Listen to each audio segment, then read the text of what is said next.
14 years in risk control will teach you one thing: nothing fails without warning. The signs are always there, buried in silence, buried in spreadsheets, buried in people. But the thing is, no one wants to read them. My name is Riven Mace. For over a decade, I was the one person in Veritas Grid trusted to write, review, and defend every clause that might save this company from legal chaos. I did not ask for promotions. I did not chase visibility. I made risk invisible, because that is how you know it's working. I worked through 3 CEOs, 4 acquisitions, and 2 internal leaks. I carried the company's entire risk framework in my head and, quietly, in my offline drives. Not because I feared being replaced, but because I knew the system had no backup if I ever left. Then, one morning, the new executive VP of operations, Darren Clem, arrived with his playbook. He came from a firm known for cutting headcount like trimming fat off a steak. He talked about lean operating models, reallocating capital, and eliminating inefficiencies. He also smiled too much when talking about layoffs, the kind of smile that made you understand. He enjoyed the data more than the people behind it. On a Tuesday, he walked into the boardroom with a color-coded spreadsheet. It had 4 tabs. One was labeled Non-Essential Senior Roles. My name was at the top. In red, there was no one-on-one, no discussion. HR called me an hour later with a script. My system access was already being revoked by the time I reached my desk. Darren said it was about restructuring high-cost roles with lower ROI. He said it like he had done me a favor. Like I should be grateful I was finally free from all those long contracts and insurance clauses. He had no idea that every clause protecting this company from external liability came through me. No idea that I was the only person who ever fully understood Clause 42A. No idea that the framework behind the contracts was not public, because I had built it myself. But Darren made one assumption that was very human. He thought silence meant irrelevance. That because I never presented in meetings, never lobbied for attention, never posted on the company's Slack thread, my work could be replaced.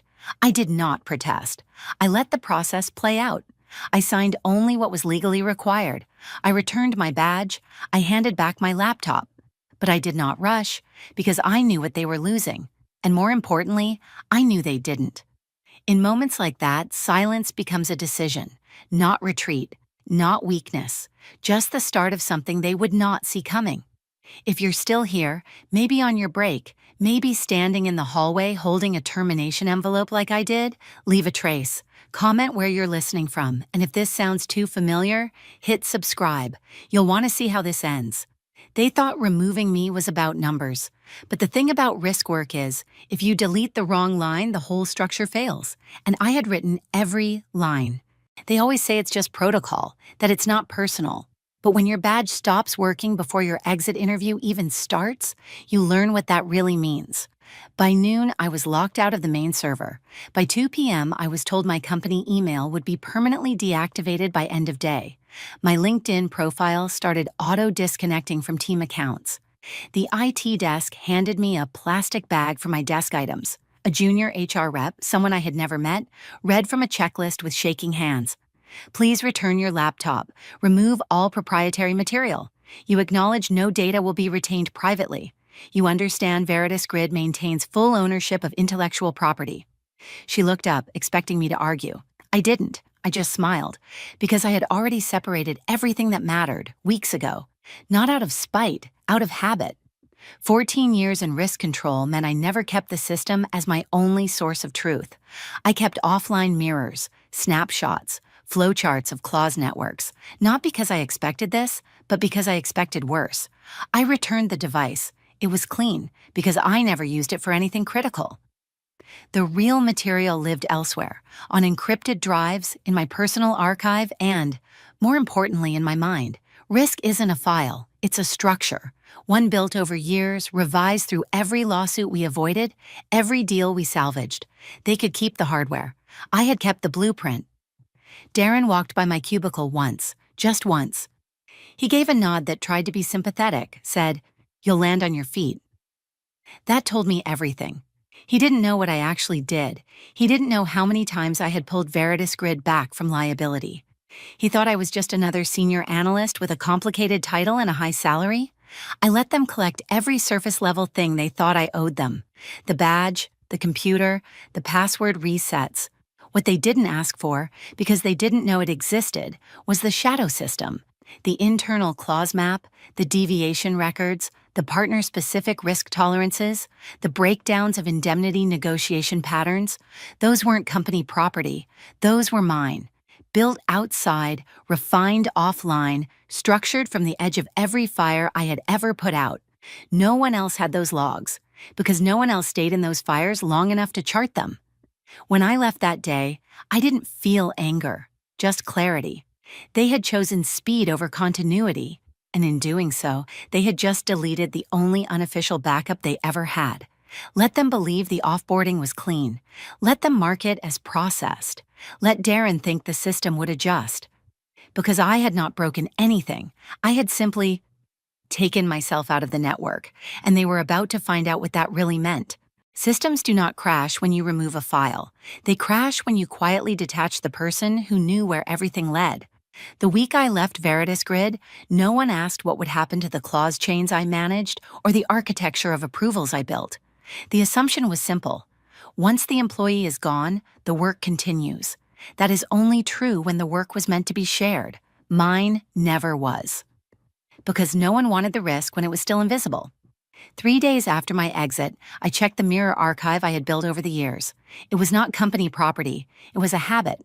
Every time a clause changed, every time a deviation was approved, I created a personal shadow note, timestamps, sign-offs, linked stakeholders. Because experience had taught me that when things go wrong, the official record is always the first to be rewritten. I kept the version that could not lie. I triggered a soft reset. Not to sabotage, just to release anything tied to my digital identity, as outlined in our original compliance structure. I did not have to invent anything. I had designed those controls. They were not meant to punish. They were meant to trace accountability. Clause 42A, for instance, required dual auth with rotating credentials, expiring once the original verifier left the system. Clause 73B had a built-in failover. If the original creator could not confirm context within a defined window, it would lock for audit. I had drafted those mechanisms with foresight, not paranoia, and now they were activating automatically. What this meant practically was simple. The folders still opened, the dashboards loaded, the buttons worked, but any attempt to process legacy indemnities, compliance overrides, or deviation logs requiring system continuity would return the same alert. Authorization missing, contact originator. And the originator was no longer available. No breach occurred, no line was crossed, but the system had been trained to ask for me. Quietly, consistently, predictably, and now that it could not find me, it was stalling. At first, nothing would seem wrong. Internal teams would assume delays were system load issues. They would troubleshoot, they would escalate. They would waste hours pulling reports that used to take 10 seconds. But what they would not do, what they never thought to do, was ask who had built the logic underneath. Darren would not notice, not right away. He had no visibility into the underlying framework. His focus was headcount and optics, not continuity, not structural dependency. He would assume things were functioning. After all, the charts were still updating. Legal would struggle first, then procurement, then the external auditors, because every third-party document they reviewed would begin to unravel at the same question: who finalized this version? And each time, the answer would be the same: R. Mace. I had walked away clean. I had signed every release. But what they failed to understand was that my value had never been in the files themselves. It was in the way they were connected, in the logic invisible to everyone who thought risk could be managed by software. It was not pride. It was structure. And structure, once detached from its author, becomes harder to justify, especially when the author knew which threads held the entire frame together. They would think everything was fine until it was not, and when they finally noticed what was missing, it would be too late to ask for it back. There is a certain expectation when you leave a company after 14 years. People expect bitterness, a final email with dramatic undertones. Some do it, I did not. I sent a thank you note, but I chose the recipients carefully. It was not addressed to Veritas Grid. It was addressed to the people who mattered: the legal advisors, external compliance officers, and client-side partners who had worked with me through some of the most complex deviation cases the company had ever seen. People who remembered my name not because I was loud, but because I always picked up the call when their version of risk got messy. I thanked them for their professionalism, for their collaboration, for the shared late nights sorting through ambiguous clauses that should have never made it past the first draft. I wrote in neutral language. I was polite, brief, but attached to that email was a single-page summary I had prepared weeks earlier, a document titled Outstanding Clause Flags, Deferred Attention Items. It was not a threat. It was not even a warning. It was a record. A simple log of open items I had raised over the past 2 years, each marked unresolved, unassigned, or pending further validation. Every flag was legitimate. Every note was traceable. None of it had been addressed internally, not because they weren't serious, but because the internal teams had become too comfortable assuming I would keep watching them. Now, I wasn't. The next morning, one of the client-side attorneys replied. He had handled a merger 3 years ago where Clause 73B had nearly derailed a $1 million transfer because of a jurisdiction conflict. I had caught it before contract finalization. He remembered. His reply was short. Who's managing 73B now? No one had told him I was gone. That was not my job anymore. By the end of the week, 2 more replies trickled in, one from a risk consultant in Singapore, one from a partner firm in Atlanta. Both had live deals pending clause finalization. Both flagged versions I knew hadn't been reviewed since I left. The questions were always the same. Who's your new point of contact? Can we get continuity confirmation? Has this clause been reassigned? They weren't asking because they missed me. They were asking because something didn't feel right. The silence from Veritas Grid was speaking louder than any announcement. I answered none of them directly. I simply said an auto-reply that read, "Thank you for reaching out. I am no longer with Veritas Grid. Please contact your assigned internal liaison." That was it, because now every time someone forwarded one of those questions internally, it wouldn't land with me. It would land with people who didn't even know these threads existed, and they would have to dig, without a map, without a context, without me. I didn't expose anything. I didn't raise an alarm. I just reminded a few people of the things they had already forgotten. The same things the company assumed would stay quiet forever. And silence, when you know where to point it, becomes the loudest signal of all. It started with a contract, not a major one, just a routine compliance review for a supplier agreement tied to an offshore facility. But inside that document was Clause 42A, one of the risk reallocations I had personally structured 5 years earlier, after an incident that nearly triggered a class action lawsuit over subcontractor liability. The clause required dual confirmation, one from the project manager, one from legal risk. For 5 years, that second name had been mine. Now, no one was signing it. I did not know this because someone told me. I knew because one of the vendor-side legal teams, an independent counsel based in Quebec, flagged a delay in confirmation. She reached out to Veritas Grid twice, got no reply. So she did what professionals do when systems fail. She checked her records. My name appeared as the last confirmed validator. She emailed me directly. I didn't answer. 2 days later, the same clause triggered a delay on a linked contract involving a third-party insurance carrier. The carrier needed Clause 42A validated to finalize risk pricing. No signature, no risk premium. No premium, no project start. Inside Veritas Grid, someone must have noticed. Maybe not Darren, but someone. Because on the internal compliance tracker, 42A would have changed color, from green to yellow, then to orange, then red. I could picture the sequence playing out. Someone in operations would send an email asking, "Who's managing Clause 42A now?"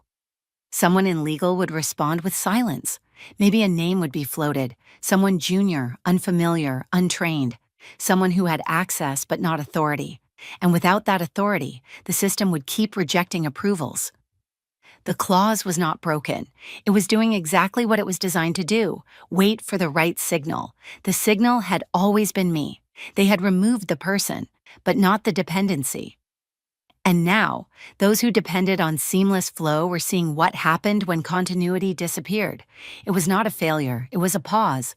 But in risk systems, a pause is enough to lose trust. Internally, someone must have tried to override. Maybe legal ops.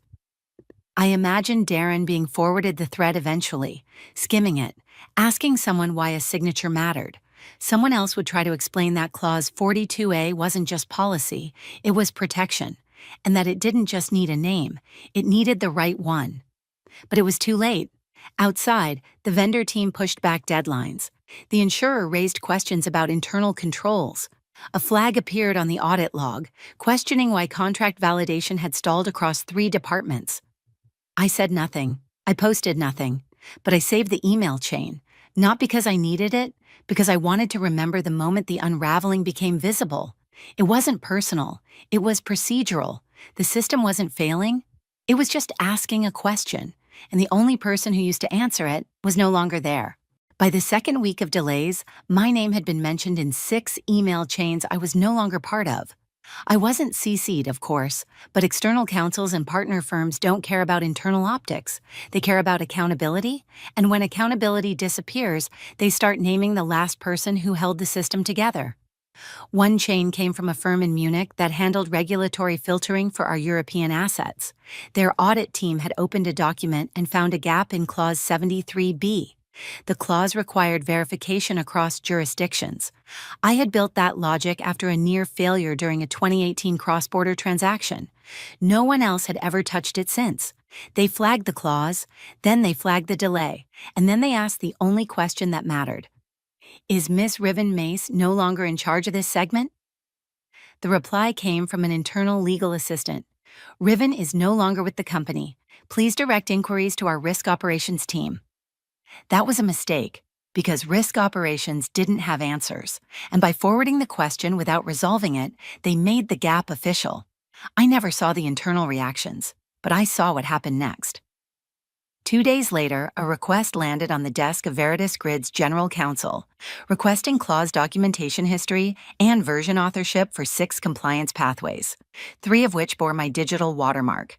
The request didn't come from legal. It came from a senior partner at a global firm that handled merger risk assessments for our investors. That partner knew exactly what he was asking. He wasn't looking for a name. He was looking for an origin point, and I was the origin. When they pulled up the clause version log, they would find entries time-stamped, cross-referenced, and marked with R. Mace as primary contributor, each with a note, pending revalidation upon change of author. The clauses weren't stuck. They were locked. The difference matters. One is a bug. The other is a warning. That's when it escalated. Veritas Grid's CEO was CC'd for the first time, not because he was expected to fix anything, but because someone needed to explain how a multi-million-dollar deal had stalled over language no one seemed able to decode. And when that language all pointed back to one person no longer present, silence stopped being safe. He didn't recognize my name at first. CEOs rarely do. We never spoke. I was never on the leadership radar. I didn't chase visibility, and I never presented in town halls. But my initials were on every framework that allowed the company to take risk and stay solvent. So when he asked, who approved this clause? And someone said, that would have been Riven. And he asked, why is she not with us anymore? There was no answer, only stillness. Because it's one thing to restructure. It's another to realize you removed the person who made your decisions look sound. Internally, they would scramble, set up meetings, ask junior managers to find anyone who had worked closely with me. But they wouldn't find what they needed. Not because I had taken anything, but because I had built everything in context. And now that context was gone. I did not watch with satisfaction. This was not revenge. This was reality. Risk isn't just about mitigation. It's about memory. And the system, for the first time, was realizing what it had forgotten. The problem wasn't that things were breaking. The problem was that no one could tell if they were still working. Inside Veritas Grid, everything looked functional. Emails were being sent. Contracts were still routing. Dashboards still lit up green every morning. But the people reading them had started to notice something unnerving. No one knew what those colors actually meant anymore. When I was there, A red flag meant I was already fixing something behind the scenes. A yellow meant I had paused it for context. Green? That meant I had personally reviewed it. Now the flags were just colors, no weight, no anchor. The team that replaced me, or more accurately, the team that absorbed my absence, had started assigning clause ownership alphabetically. That meant Clause 42A was now routed to a procurement analyst named Victor, who had never seen a dual verification contract in his life. Clause 73B was assigned to a manager in legal who specialized in vendor onboarding, not risk reallocation. Clause 12.4, last touch during an acquisition freeze, was routed to a junior associate still onboarding. I wasn't watching this in real time. I was watching from the outside quietly. A former partner forwarded me a screenshot, not out of malice, just curiosity. "This doesn't look right. Was this your system?" he asked. It had been, once, but now it was a puzzle handed to people who didn't know the picture on the box. And then came the Skyon request. Skyon was one of Veritas Grid's largest institutional investors. They weren't reactive, they didn't panic, but they monitored everything. And when risk performance reports began showing pending validations for clauses that hadn't moved in weeks, they flagged it, not to Veritas Grid's finance team, but directly to the board. Skyon's audit letter was short, 2 paragraphs. It asked for full documentation of all clause-level sign-offs from the past 5 fiscal years, verification lineage for any language linked to external indemnity, and a clear designation of authorship ownership for all high-risk contracts. That last line wasn't random. It was targeted. Someone on the investor side knew, or had heard. Either way, they were not asking who's running this. They were asking, what did you lose? Internally, the collapse didn't happen as an explosion. It was quieter than that, like a pressure leak. Things started overlapping. Flags triggered without explanations. The monthly deviation summary misaligned with the quarterly risk report. Approvals went through, but no one could explain the logic that supported them. The board asked for one clean chart outlining clause dependencies, and no one could produce it. And still, no one said my name. They said things like, "We're looking into it. We're waiting on data from compliance." There's a sync delay. But underneath those phrases was something else. A flicker. The moment people stop believing the machine is working just because it's still making noise. This wasn't about me anymore. It was about memory, and the fact that everyone had outsourced it to a system that I no longer held up. The meeting wasn't scheduled on the calendar. It happened because too many people ran out of ways to explain why things no longer made sense. The CEO was already frustrated. His inbox had gone from monthly summaries to daily escalations, contracts on hold, vendors stalling, and a growing sense that the system they trusted had lost its foundation. The final trigger was a missing signature. Clause 42A, the same one that had quietly failed 2 weeks earlier, had returned, this time in a much larger context. A regional energy project had submitted its compliance packet, expecting auto approval. But the clause, embedded deep within a subfile, flagged sign-off mismatch. The audit log traced back through 5 layers before it hit the problem. The last person to authorize that clause no longer had an active profile. The system needed a live author. It needed me. The CEO asked the room, "Why is a signature stopping this deal?" No one answered. He asked again, slower this time, "Why is her signature still required?"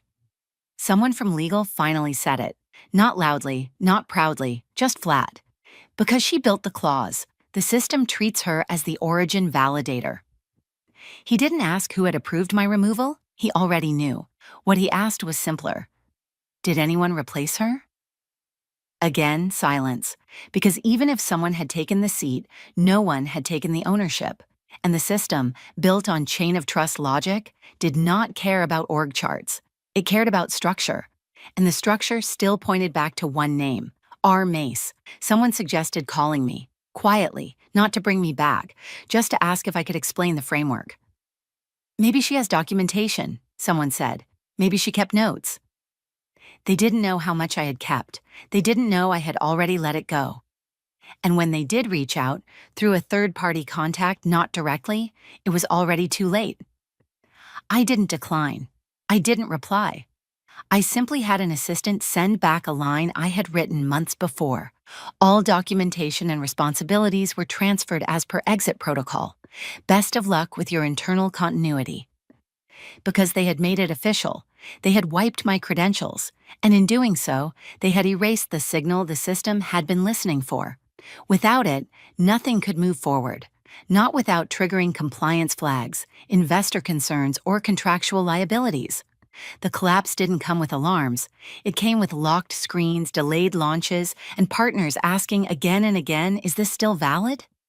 And no one could say yes, because the person who once knew how to say it, with certainty, was no longer watching. I never announced what I was building.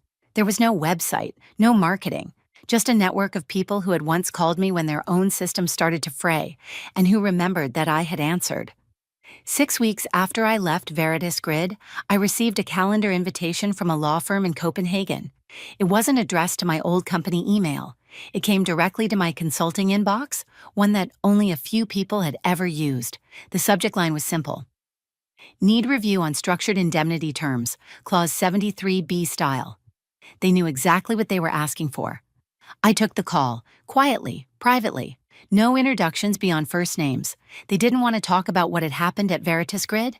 They only wanted to ask, can you help us structure it clean like you did back then? That phrase, like you did back then, has a weight no job title can match. I said yes. I wrote the draft overnight, delivered it with version logic that explained itself. No watermark, no flair, just clarity. 2 days later, a second request came in, then another. Not from recruiters, not from people asking for resumes. These were legal teams, risk advisors, and deal leads, people who had sat in the same rooms I used to support, now asking if I could help them design something resilient, something understandable, something that worked even after the writer walked away. And just like that, I stopped being a former employee. I became a reference point, not to everyone, certainly not to Veritas Grid. Inside that company, my name had been reduced to a footnote in HR logs, an off-boarded ID, a deactivated badge. They didn't mention me anymore, not in meetings, not in audits, not in recovery plans. But outside, something else was forming. One of the partners I'd worked with during a cross-jurisdiction merger introduced me to a startup founder navigating complex vendor liability terms. Another, an advisor in the energy sector, asked if I could teach her team how to pre-map clauses before signing. I wasn't chasing visibility. I was being pulled back by structure, because the structure I'd once built in silence had outlived the place that dismissed it. And slowly, the requests began using a phrase I hadn't expected. We want to do it your way. Not fast, not loud, but layered, durable, documented. The irony was simple. Veritas Grid had deleted my access thinking they were deleting cost, but what they erased was orientation. Without realizing it, they had forced their entire system to ask the one question no new hire could answer. What was she thinking when she built this? Now, those who actually cared about the answer were asking me directly, and I was replying, one clause at a time. 3 months after I left, Veritas Grid published its annual report. Tucked inside a 50-page appendix beneath a section titled Risk Architecture Rebuild Plan, there was a single sentence that said everything without naming anyone. Legacy clauses will be restructured under a new compliance framework, following a full revalidation of risk logic. It was a quiet admission, a footnote trying not to sound like failure, but I recognized the shape of it. I had written that kind of sentence before, usually when something had to be rebuilt from scratch, but no one wanted to say why. They weren't fixing what I left behind. They were replacing what they could no longer access, and I wasn't there to stop them. By then, the consulting work had shifted. What started as one-off requests had become something steadier. A small group of clients, partners, firms, specialists, asking not just for help, but for structure. They didn't want me to rewrite their policies. They wanted me to teach their people how to think the way I did. I never asked for ownership. But slowly, frameworks I'd once built inside Veritas Grid were showing up elsewhere. Reworded, reshaped, but unmistakably mine. No logo, no trademark. But the logic was familiar. And when I read those new contracts, I didn't feel pride. I felt precision. That quiet satisfaction when something holds, even when no one remembers who designed the load-bearing wall. Veritas Grid never reached out again, not officially. There was a message once, sent through a third-party recruiter asking if I'd consider consulting on a limited basis. I declined, not because I was bitter, but because the answer was already visible in their own documentation. They weren't just missing a person, they were missing memory. And you can't outsource that. You can rehire, you can rebuild. But when the structure you erased becomes the thing everyone else is trying to replicate, the loss becomes permanent. I never posted about what happened, never named names. I didn't need to. The silence did the work, because in the end, legacy isn't about credit, it's about consequence. And every system that runs smoother now, every deal that doesn't stall, every clause that's written clear, carries a trace of something I left behind. Not a signature, not a badge, just a design that still holds.